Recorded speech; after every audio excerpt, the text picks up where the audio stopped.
A paz do Senhor, meus amados irmãos. Aqui quem vos fala é pastora Geise, da Igreja Sede, liderada pela nossa amada pastora Loide Ramos.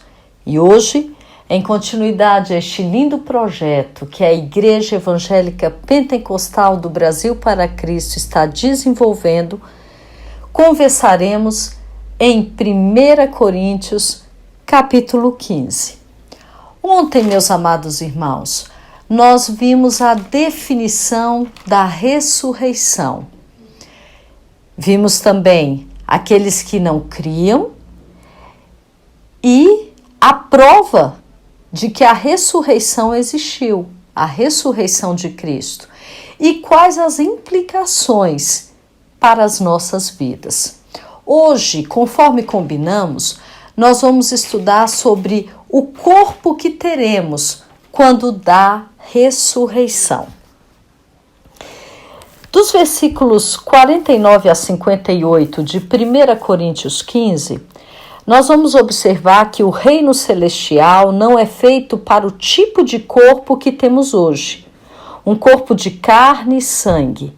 Assim, quando Jesus voltar, o corpo dos cristãos vivos será transformado instantaneamente, de modo a se tornar semelhante ao corpo do Senhor. 1 João, capítulo 3, dos versículos 1 a 3. E os cristãos que faleceram, eles serão ressuscitados em um corpo glorificado.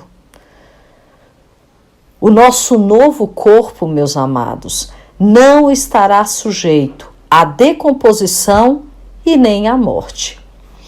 Os cristãos, eles têm a vitória na morte sobre a morte. Isso por causa da vitória de Jesus Cristo em sua própria ressurreição. E Jesus, ele disse, porque eu vivo, vós também vivereis. João 14, 19. Compreendam algo. O pecado, a morte, a lei andam juntos. A lei revela o pecado e o salário do pecado é a morte. Jesus, ele tomou sobre si os nossos pecados na cruz e também tomou sobre si a maldição da lei. E por meio dele é que nós temos hoje essa vitória e dela participamos. Quando nós vemos 1 Coríntios 15, 57, a tradução literal, ela é da seguinte forma: graças a Deus que nos dá continuamente a vitória, por intermédio do nosso Senhor Jesus Cristo. Isso significa o quê? Que à medida que nós entregamos a Cristo, que nós nos entregamos a Cristo e experimentamos o quê? O poder da sua ressurreição em nossa vida. Conforme nos traz Filipenses 3, 10. Em 1 Coríntios 15, 58, Paulo entoa um hino de louvor ao Senhor e faz sua admoestação final à igreja. Tendo em vista a certeza da vitória de Cristo sobre a morte, sabemos que nada do que fazemos para ele será desperdiçado ou perdido. Nós podemos nos manter firmes em nosso serviço, inabaláveis em meio ao sofrimento e generosos em nosso ministério aos outros. Por quê? Pois sabemos que o nosso trabalho não é em vão. Em 1 Coríntios 15, de 35 a 48, nós vamos ver como os mortos são ressuscitados. Uma vez que eram filósofos, os gregos, eles concluíam que a ressurreição do corpo humano era o quê? Impossível. Afinal, quando o corpo se transforma em pó, passava a fazer parte do solo, de onde outros corpos retiravam seu sustento. Irmãos, isso é a limitação da mente humana.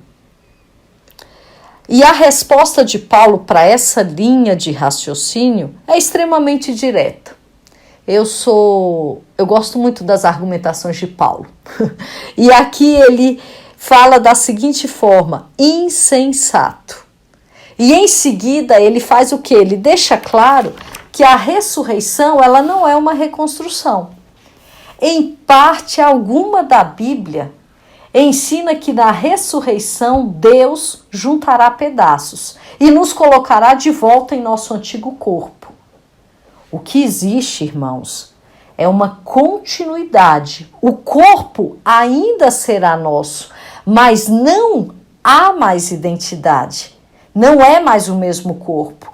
E Paulo sabia que tais milagres não poderiam ser explicados. De modo que ele usou o quê? 3 analogias para esclarecer essa doutrina. Ele fala sobre a semente, ele vem tratando a carne e os corpos celestes, para que compreendamos esse assunto. As sementes dos versículos 35 a 38 e dos versículos 42 a 48. Presta atenção em algo. Quando lançamos uma semente, não esperamos que essa semente apareça na colheita. A semente ela morre, mas dessa morte ressurge o quê? Vai surgir a vida. E nós podemos lançar apenas alguns grãos de trigo, mas quando a planta atinge a maturidade, haverá muitos grãos. São os mesmos grãos que plantamos? Não, mas ainda assim há continuidade. Compreenderam? Não semeamos trigo para colher a cevada. Além disso, o que aparece na colheita normalmente é muito mais belo do que o que é plantado. Exemplo disso, meus irmãos, são as tulipas. Poucas coisas são tão feias quanto o bulbo da tulipa. No entanto, produzem uma flor o quê? De grande beleza. Se na ressurreição Deus simplesmente juntasse os nossos pedaços, não melhoraríamos em nada. Além disso, carne e sangue não podem herdar o reino de Deus. A única maneira de desfrutarmos a glória do céu é ter um corpo adequado para esse ambiente. Paulo ele trata dos detalhes dessa transformação maravilhosa em 1 Coríntios 15, de 42 a 48. Olha o que Paulo nos diz. O corpo é semeado, o sepultamento, ocorre em corrupção, pois certamente sofrerá a decomposição. No entanto, é ressuscitado com a natureza incorruptível. Não há decomposição nem morte no céu. O corpo é sepultado em desonra, apesar de todas as habilidades cosméticas que um agente funerário possui, irmãos. Mas será ressuscitado em glória. No sepultamento, o corpo é fraco, mas na ressurreição, o corpo terá poder. Seremos como Jesus Cristo. Hoje, nós temos um corpo natural, ou seja, um corpo apropriado para o ambiente terreno. Mas porque nós recebemos esse corpo de Adão, e o nosso primeiro antepassado, como ele, fomos feitos do pó da terra. Mas o corpo da ressurreição é apropriado para um ambiente espiritual.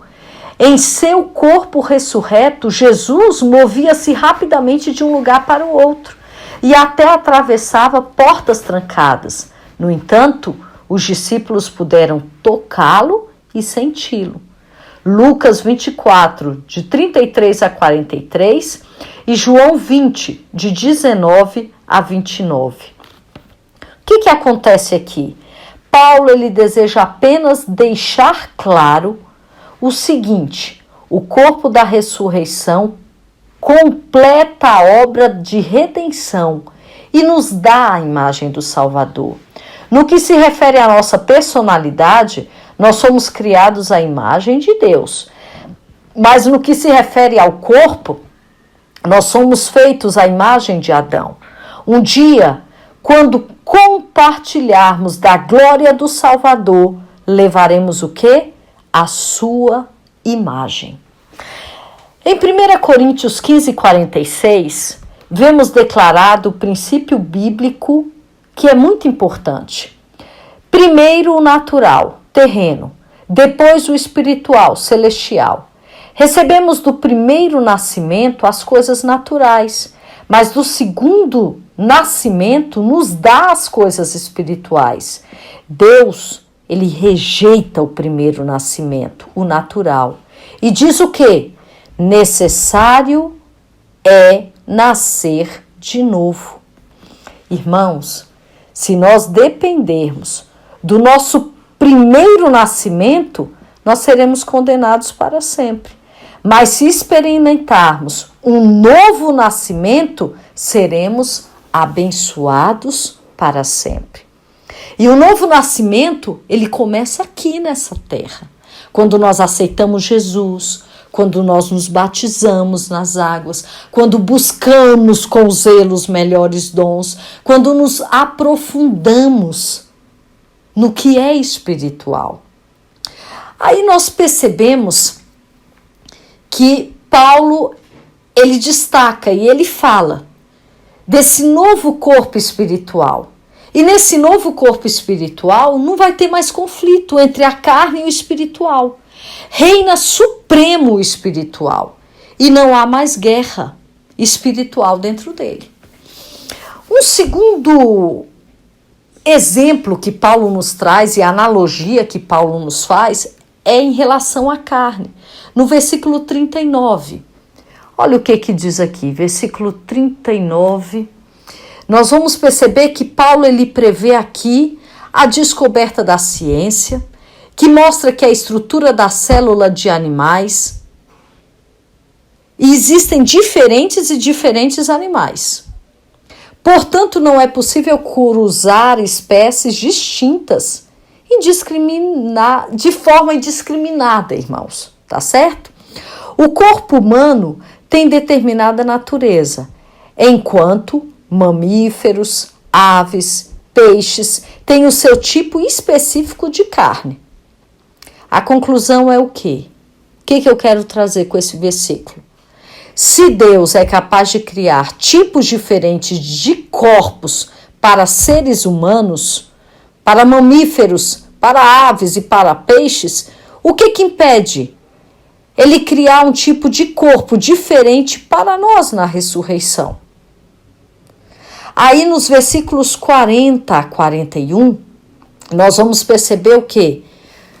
Quando ele nos fala dos corpos celestiais. Não existe apenas corpos terrenos, mas também corpos celestiais. E um tipo diferente do outro. Porque aos olhos humanos, na verdade,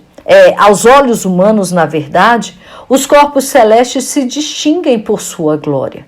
Paulo ele sugere aqui que será possível distinguir uma pessoa da outra na glória, mesmo depois que todos os cristãos tiverem o quê? Recebido um corpo glorificado. Irmãos, cada um terá um tipo de corpo celeste. Não vai ser tudo igual, não. E interessante, quando nós vamos lá, o Senhor me traz à memória agora, Daniel 12. Daniel 12, o fim do versículo 1 diz assim: livrar-se-á o teu povo todo daquele que se achar escrito no livro. Versículo 2: e muitos dos que dormem do pó da terra ressuscitarão, uns para a vida e outros para a vergonha e desprezo eterno. Os sábios, pois, resplandecerão como o resplendor do firmamento. E os que muito ensinam a justiça refugirão como as estrelas, sempre e eternamente. O que a palavra do Senhor está querendo nos dizer aqui? Paulo explica que há diferença nos corpos celestes. E aqui em Daniel nós vemos que uma estrela vai brilhar mais do que a outra. Paulo ele quer nos mostrar que embora todos os corpos estejam na ressurreição glorificados, nem todos terão o quê? O mesmo fulgor. Nós vemos isso. E essa questão, olha, Deus nos dará um corpo glorificado e apropriado para a nova vida no céu. Será diferente do nosso corpo aqui na terra, em termos de qualidade. E assim como a glória, né, que nós vemos do sol, é diferente daquela de um fungo que nasce em um porão. Haverão essas diferenças. Usaremos esse novo corpo para servir e glorificar a Deus por toda a eternidade. O apóstolo, ele desejava aqui o quê? Transmitir algumas verdades práticas. Como ele deixa bem claro em 1 Coríntios 15, de 29 a 34. Se nós cremos verdadeiramente na ressurreição do corpo, nós usaremos o quê, meus irmãos? O nosso corpo para a glória de Deus. O corpo que temos hoje, usaremos para a glória de Deus. E por fim, os que não forem salvos, eles receberão um corpo adequado. O seu ambiente, para viverem lá no seu ambiente no inferno. E eles sofrerão para sempre na escuridão e dor. Conforme nos fala Mateus 25, 41, 2 Tessalonicenses 1, de 7 a 10 e Apocalipse 20, versículos 11 a 15. Nós, os salvos, devemos procurar o quê, meus irmãos? Uma das implicações de sabermos e conhecermos sobre a ressurreição. Nós devemos procurar resgatá-los do julgamento. E assim, conhecendo o temor do Senhor, persuadirmos os homens. Meu querido amigo, nessa hora, se você ainda não aceitou a Cristo como seu Salvador, receba-o agora, antes que seja tarde demais. Porque assim como a morte de Jesus foi uma verdade, a ressurreição também é uma verdade. E a volta de Cristo é uma realidade.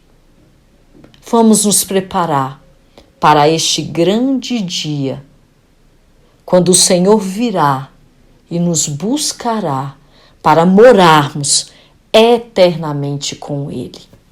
Que Deus vos abençoe.